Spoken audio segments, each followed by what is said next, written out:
Hai sahabat R2 Indonesia, saya Diki Marsaid. Kali ini film yang akan kita bahas adalah 2037.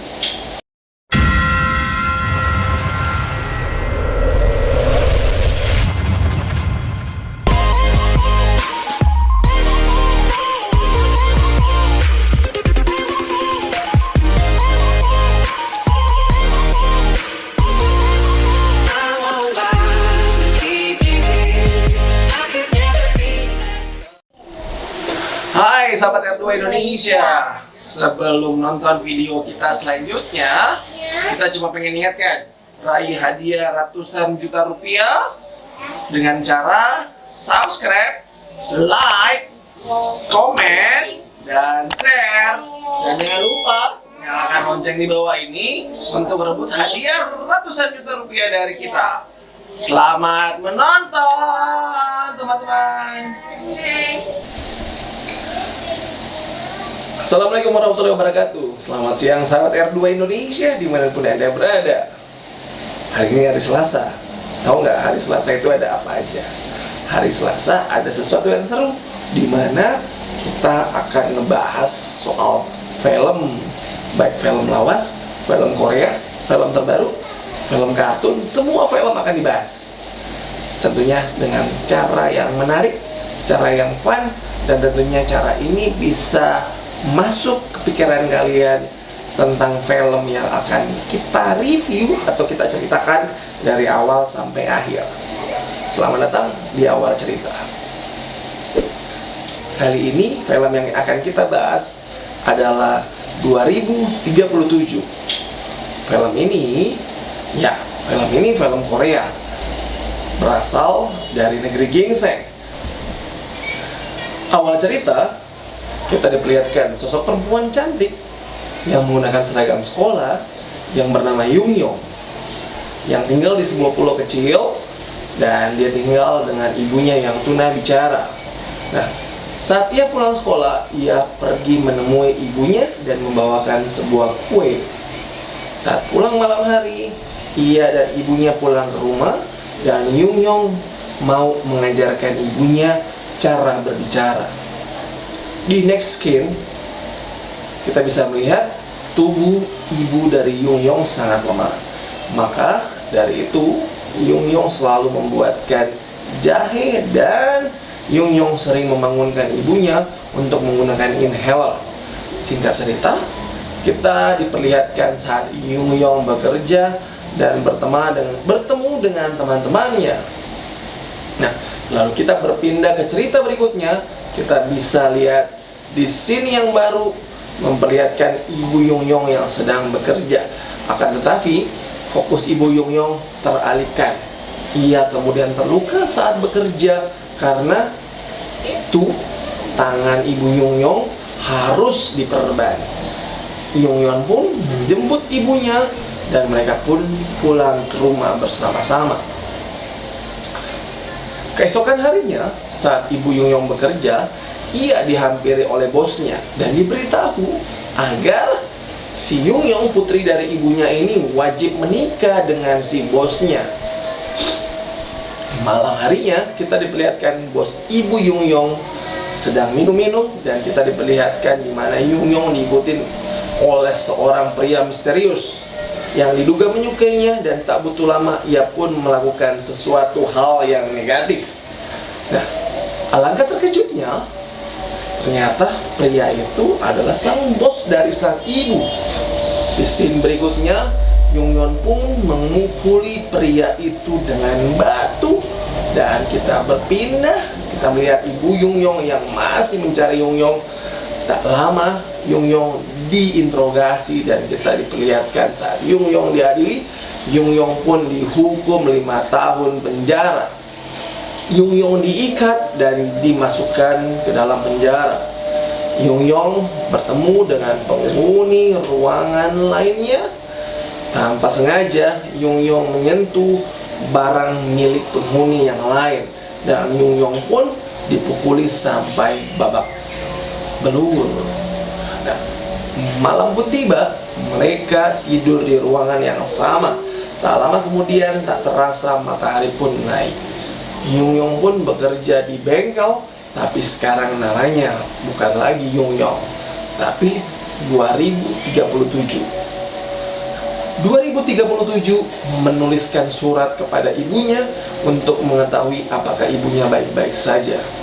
Kehidupannya pun mulai membaik daripada saat ia baru masuk ke dalam penjara. Ibunya pun mengunjunginya, membawakannya pizza kesukaan Yung Yong, tetapi sialnya tidak diperbolehkan oleh sipir untuk membawa makanan dari luar. Ya, Yung Yong dan ibunya pun bertemu dan berbincang sembari melihat keadaan masing-masing.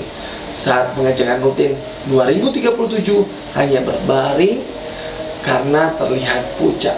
2037 pun dibawa ke dokter dan diperiksa. Dan Yung Yong diberitahu bahwa dirinya sedang hamil. 2037 pun memberontak dan melakukan kejar-kejaran dengan petugas. Tak butuh waktu lama, 2037 pun diamankan dan ditempatkan di ruang isolasi. Nah, kita diperlihatkan saat di lapangan bulu tangkis 2037 dan teman-teman didatangi seorang ketua geng. Singkat cerita, teman kamar 2037 pun datang menolong. Lalu kita berpindah ke scene berikutnya, di mana kita bisa melihat 2037 ingin membunuh dirinya sendiri, akan tetapi dipergok oleh teman sekamarnya. Nah, singkat cerita, 2037 dipindahkan kerja ke ruang keamanan dan hidupnya pun mulai pulih kembali.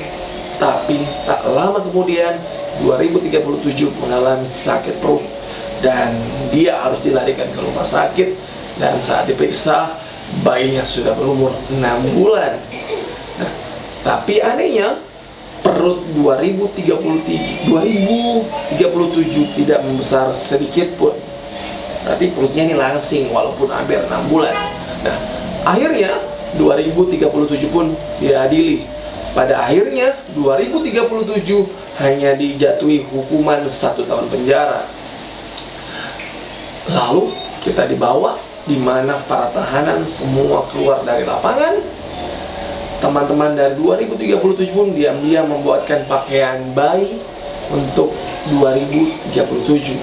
Dan teman-temannya pun berencana menamakan bayi tersebut dengan nama Bonnie. Hari demi hari pun berlalu hingga 2037 mengalami sakit perut yang sangat luar biasa. 2037 pun bergegas ke ruangan untuk menggantung semua surat yang sudah ia tulis agar dikirimkan ke orang yang menerima surat tersebut. Dan 2037 pun meminum obat dan menemui dokter yang ia kumpulkan. Akan tetapi 2037 meminum obat yang sangat banyak hingga ia tidak sadarkan diri. Nah, malam harinya saat teman-teman 2037 pun kembali dari pekerjaannya masing-masing, dia melihat 2037 tergeletak di lantai karena obat yang dia minum. Sehingga teman-temannya pun memanggil bantuan penjaga. Singkat cerita, 2037 pun harus dirawat di rumah sakit karena tidak sadarkan diri. Dan ternyata surat yang dia tulis itu ditujukan buat teman-temannya yang satu ruangan dengannya. Lalu kita diperlihatkan ibu dari 2037 menjenguk 2037. Dan di saat itu kita melihat si 2037 menangis menyalahkan dirinya sendiri. Lalu kita berpindah di scene di mana ada anak kecil dengan orang tuanya yang mengunjungi taman bunga kosmos yang diduga anak dari 2037. Dan scene berpindah ke rumah 2037. Kita bisa melihat ibu dari 2037 sedang menyetrika seragam anaknya yang lulus menjadi PNS. Dan diakhiri dengan ibu 2037 menatap kamera. Endingnya 2037 kita bertanya-tanya dari alur cerita 2037 itu seperti apa. Menurut kalian seperti apa? Komen di bawah. Terima kasih yang udah menonton alur cerita kita hari ini. kalian bisa lihat setiap hari soal film terbaru yang kita bahas di Alur Cerita di hari Selasa di channel R2 Indonesia. Jangan lupa subscribe, like, dan komen. Saya Diki Marsaid. Assalamualaikum warahmatullahi wabarakatuh, dan selamat pagi teman-teman. Terima kasih sahabat R2 Indonesia sudah menonton video kita barusan. Kita cuma ingatkan untuk dapat video update terbaru, untuk jangan lupa subscribe, like, comment, and share. Plus nyalakan lonceng di bawah ini untuk dapat update video terbaru dari kita. Sampai jumpa lagi teman-teman.